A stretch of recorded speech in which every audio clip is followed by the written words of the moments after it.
안녕하세요. 궁금한 게 너무 많은 치아요정 치과의사 이현정 6월 8일 라이브 방송 시작하도록 하겠습니다. 자, 오늘의 주제는 바로 임플란트입니다. 임플란트. 말만 들어도 무시무시하죠. 내 몸에 쇠로 된 나사를 박는다. 이런 거에 대한 거부감이 많으신 분들이 많죠. 특히 주변에 임플란트 시술했다 그러면 막 되게 붓고 되게 아프고 멍들고 막 힘들다, 뭐 아프다, 뭐 이런 얘기 많이 들으셨을 텐데 오늘 그런 것들에 대한 오해 그리고 진실 제가 팍팍 파헤쳐 드리도록 하겠습니다. 네.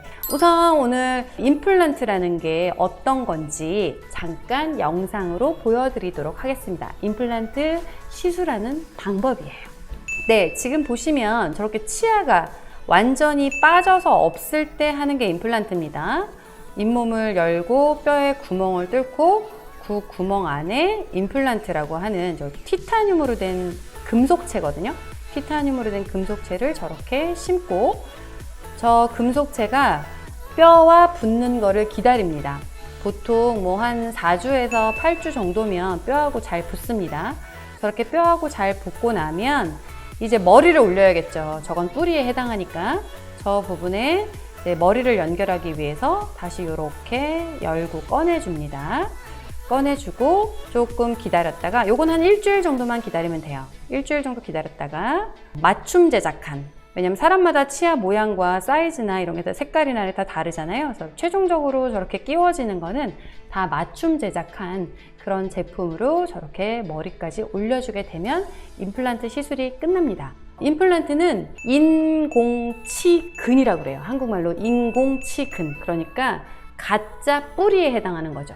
그래서 임플란트를 하는 경우는 치아가 완전히 뽑혔을 때, 그러니까 뿌리가 남아있을 때 하는 게 아니고 완전히 치아를 뽑았을 때, 치아가 상실됐을 때 그 자리에 저렇게 티타늄으로 된 금속 제품, 나사 형태로 보통 되어 있고요. 다르게 생긴 임플란트들도 있습니다. 근데 주로 많이 쓰게 되는 건 저렇게 나사 형태로 된 임플란트고요. 그거를 뼈 속에 심게 되고 요거를 1차 수술이라고 해요. 이렇게 1차 수술을 한 다음에 그걸 이제 위에 머리를 얹기 위해서 다시 한번 째고 뭘 얹었잖아요. 이제 그걸 2차 수술이라고 하는데 1차 수술과 2차 수술을 한 번 할 때 그냥 동시에 하는 경우도 꽤 많습니다. 그냥 동시에 하는 경우도 있고요.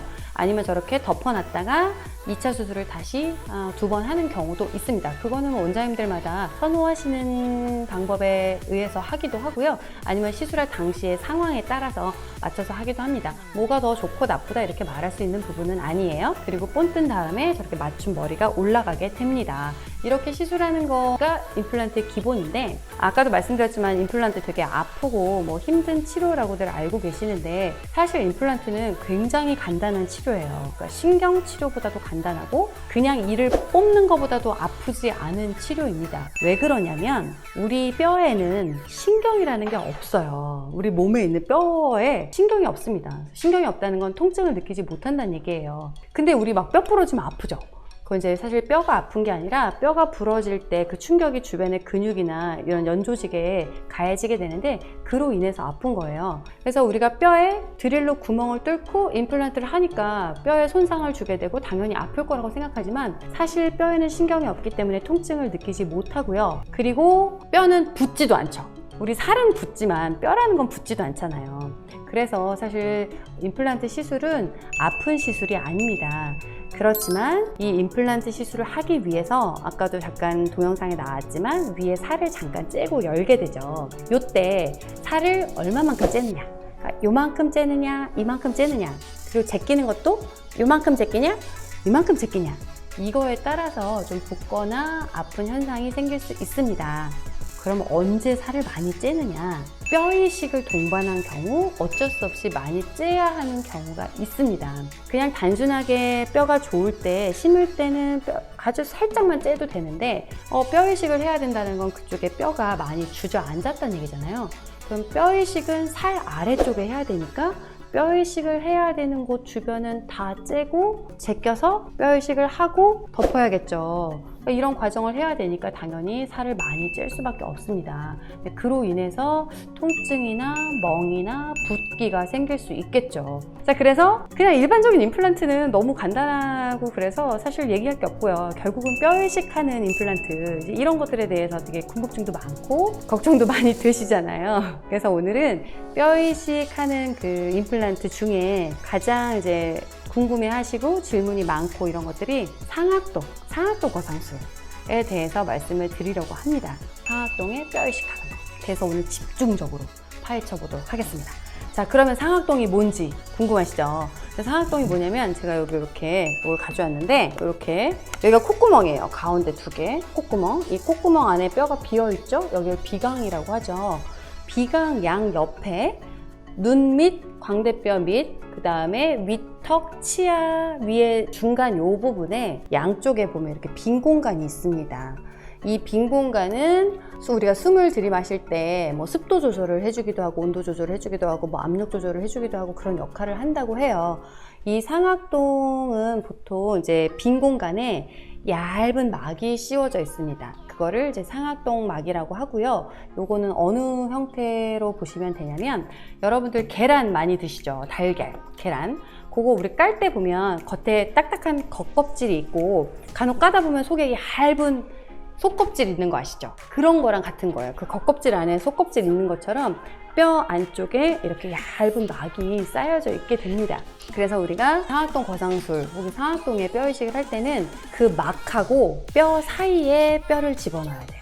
이제 이거를 상악동 거상술이라고 합니다. 상악동 거상술은 또 방법이 크게 2가지로 나뉘는데요. 임플란트를 심으려고 하는 그 위치, 크리스탈 어프로치라고 해서 임플란트를 심기 위해서 드릴을 해서 구멍을 내잖아요. 그 구멍에다가 바로 뼈 이식을 하는 방법이 있고, 그 다음에 라테랄 어프로치라고 해서 옆에서 구멍을 뚫고 들어가서 하는 경우가 2가지로 나눠서 합니다.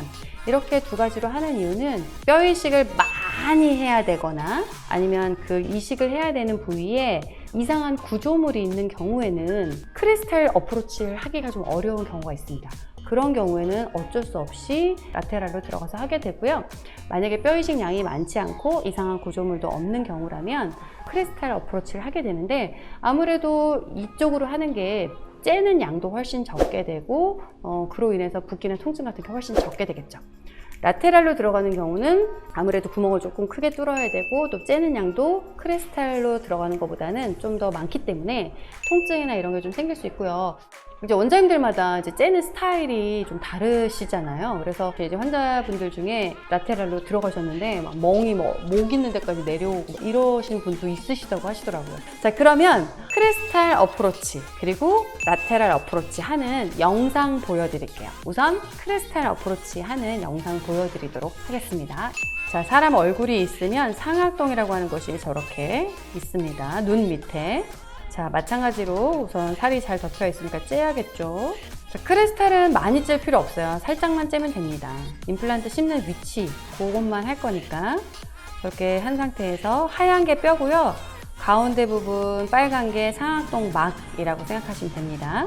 저 부분을 저렇게 밑에서 들어 올리는 거예요. 저 들어 올리는 방법도 뭐 망치 같은 걸로 들어 올릴 수도 있고요. 초음파 기구를 이용하기도 하고요. 물주머니 같은 걸 이용하기도 합니다. 이거는 사실 되게 보지 않고 손의 감각으로 하는 거기 때문에 각 원장님이 익숙한 방법을 쓰시는 게 좋습니다. 안 그러면 막이 찢어질 수 있어요. 이게 막이 찢어지면 또 막이 아물기를 기다려야 되거든요.